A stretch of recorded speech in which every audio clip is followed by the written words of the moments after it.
Everyone wants to beat the market. Now, there's nothing wrong with that, but people are buying individual companies and praying and hoping that they're just going to become the next Nvidia, Microsoft, SanDisk, Micron. Sadly, that's not always how it works. Trading with emotion instead of trading with a strategy will always screw you over at the end of the day. So let's talk about it. Now, I want to clear this up. There's nothing wrong with just buying single individual companies, but a lot of the greatest investors have even done that.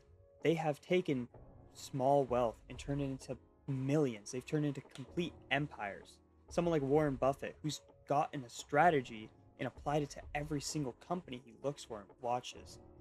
It's different because they have a process instead of just using their emotion. Now, this is the main issue. Is people will hear about a company after it already exploded. So they'll hear about it on TikTok, they'll see it trending on social media, they'll see it somewhere in the news very late on. But why is that an issue? Is because that company has already hit crazy highs. That company might already be at all-time highs, might have gone up 40% in just a single day. And now you're kind of sitting there like, I'm going to put more money in because this company's going to keep going up. That's when we get a pullback. And that's going to lead us into a lot more different conversations on investing. Now we're going to look at a company like Microsoft. Microsoft's obviously been trading for a long time. This is the monthly chart. We can see this growth on Microsoft all the way down from in 2013 at $23 ish. Now we're sitting at around 381. But what gives me the excitement as an experienced trader? It's not that this company, I look at this and I'm like, this company's going to keep boosting up. This company's going to blow up right here, right now.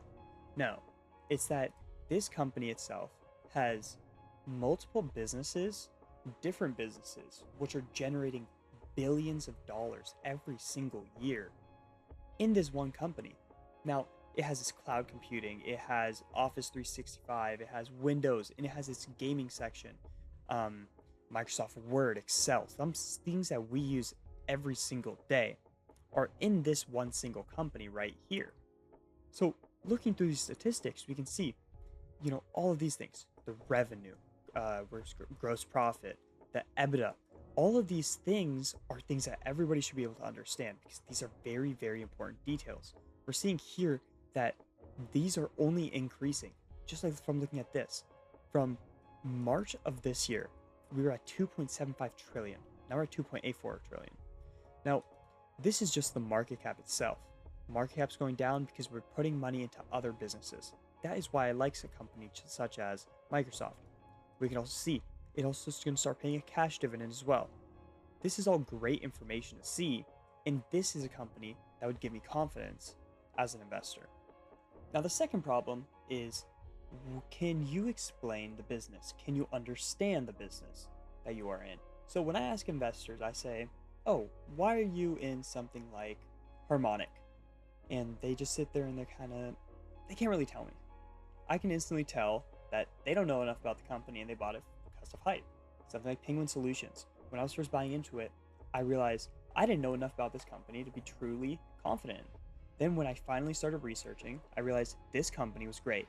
Now I missed my entry by a day, but that entry ended up still making me thousands in profit. So what problem does a company solve? If you can't answer that, you shouldn't even be in it. Now, where do you think the company will be in the next 10 years? What kind of people will be helping? And does it have an advantage over other competitors? Micron and SanDisk, they both are battling back and forth, but they both solve the same issue. That's the companies that we need. So if you can't even answer those kind of questions, you shouldn't be investing into the company. You shouldn't be actively saying, yeah, I support this company, I'm going to keep buying. Now, what exactly is my investing process? First thing I'm going to look at is companies such as Google. Google obviously just reported its earnings, so we can see that even just here. But what is something else you can do? You can talk to AI about it. You can ask Claude, ChatGPT.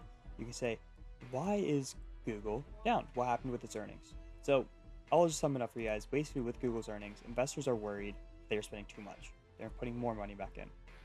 But for me, as someone who is just a regular investor, when I see that, I say, you know what? That gives me more of a better understanding of the company. The company cares about this sort of section. Now, specifically, this one was with AI. So that gave me a bigger reason to want to invest into it.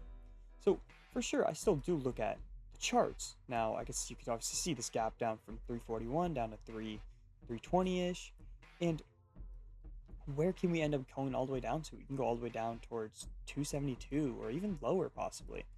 So with a company like this, I like Google. For example, I'm using Google right now. That is how much I enjoy this company. So when I look at these things as the valuation measures, and I look at the financial highlights such as the EBITDA, net income, the gross profit, all of these things, I see that this company suits what I would like. Now, is there a right time to time the market? Should you always be timing the market? Absolutely not. Timing the market is never going to always be able to get you exactly in at the perfect time. I personally do not time the market as best as I used to before because I realized that I would rather get into a stock at a 5% decrease and the next day, who knows what can happen. You know, it is better to say, this company is not at all-time highs. I like this company. I want to get into it. Now, there are times that obviously matter. For example, how I just said, all-time highs. If it's at all-time highs, maybe I'll stay away for a little bit. We see a pullback, such as Google. We can look here. We saw a pullback down, kind of back up, and now we saw a bigger pullback. This is a better buying opportunity because this company itself is going to keep crushing all of its profits. We're going to see for the month, it's down 10%. This just gives me a bigger and bigger reason to want to get into this company. I personally am a huge fan of Google. Now, the third and final reason why most investors are not profitable on just buying individual stocks is because they panic. Panicking happens, but they see the company drop 15%. For example, all these Google investors, they pulled their money right out. Google beat its earnings, by the way. Google did beat its earnings, but they wanted to spend more. Now that troubled investors. For someone like me, I see, okay, maybe if I was to add on, this would be the best time. But if it was right before earnings, am I taking a risk? Absolutely.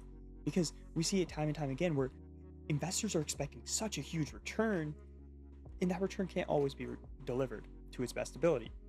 So ask yourself, before you sell, did the business actually change? Because there's a lot of times where, for example, with Google, Microsoft, AMD, the business itself doesn't change. They just want to prioritize one specific thing over another. So I would say look at that as well. So to wrap it up for you guys, I don't think most people lose their money on individual stocks. I think that they are losing money on buying into stocks and not having a process, not having a stop loss, not having a take profit. They just want to hold it long term, but then they end up seeing something decrease and they end up freaking out. They end up being like, I need to get out of this right now. And then they end up taking a loss on it. So my advice to you would be invest in a business that you understand. Invest in a business that you actually use, something you believe in. Imagine you have if you have $5, imagine that's $500. You're putting $500 into this company. Do you trust this company? You have to be able to. If you guys have any questions, feel free to leave them in the comments. I have a Discord as well. I always am very active in the Discord. So if you guys have anything, feel free to leave it there. See you guys in the next video.